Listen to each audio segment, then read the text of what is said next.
قرآن پاک چې کوم دی د دې سره محبت او د قرآن پاک سره خپل مینه ښکاره کول او قرآن پاک تلاوت کول او په ښه خوند سره کول، پر دې باندې زموږ د اکابرینو ډېر واقعات شته.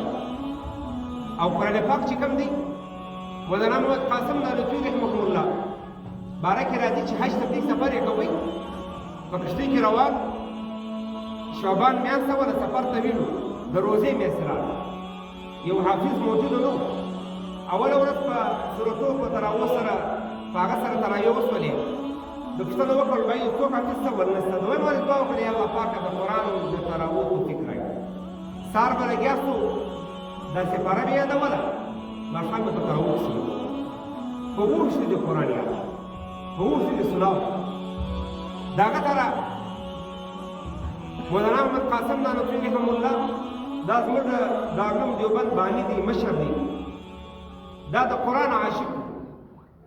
چا ورته وویلې فلاني ځای باندې لکه سیکاري صاحب چې الحمدلله په ډېر ښه انداز باندې قرآن وایي، هلته ډېر ښه یو قاري دی، ډېر ښه قرآن وایي.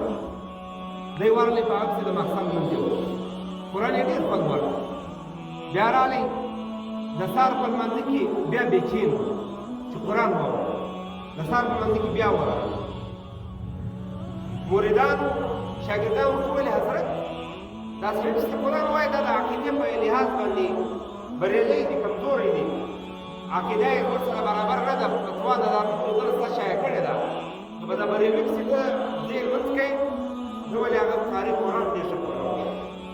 د قرآن په عشق کې راغلې لمونځ یې پسې وکړې، شاته به راغلو. لمونځ چې وسو خلکو ته وکتل چې مولانا محمد قاسم نانوتوي رحمه الله راغلی، د هغه قرآن په عشق کې راغلی. نو خلکو ورته وویل چې ته څنګه راغلی؟ ویل د قاري صاحب قرآن راکش کړ، لکه زموږ قاري ظفر صاحب چې اوس موږ ته ښه تلاوت وکړي، زموږ حافظ صاحب چې موږ ته قرآن سنا وکړي، د قرآن قدر ورسره وکړو. هغه حافظ صاحب راغلی، هغه ویل حضرت ته څنګه راغلی؟ ما شا پسې لمونځ وکړي او په موږ پسې دې فتواوې جاري کړي دي.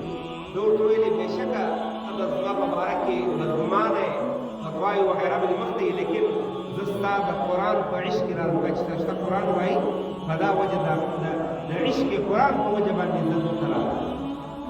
وایي په هغه ساعت کې باندې دغه قاري صاحب تایب شو، توبه یې وکړله، د بریالیت څخه الله پاک چې دی هغه صحیح عقیدې او صحیح نظریه دا عشق قرآن.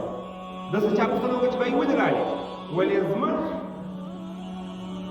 ټوله دیوبند چې کوم دی هغه کې دغه دوه شیان عشق مصطفی، عشق قرآن، په دا باندې خپل ځان ونوم قربانوي، خپل عشق قرآن دپاره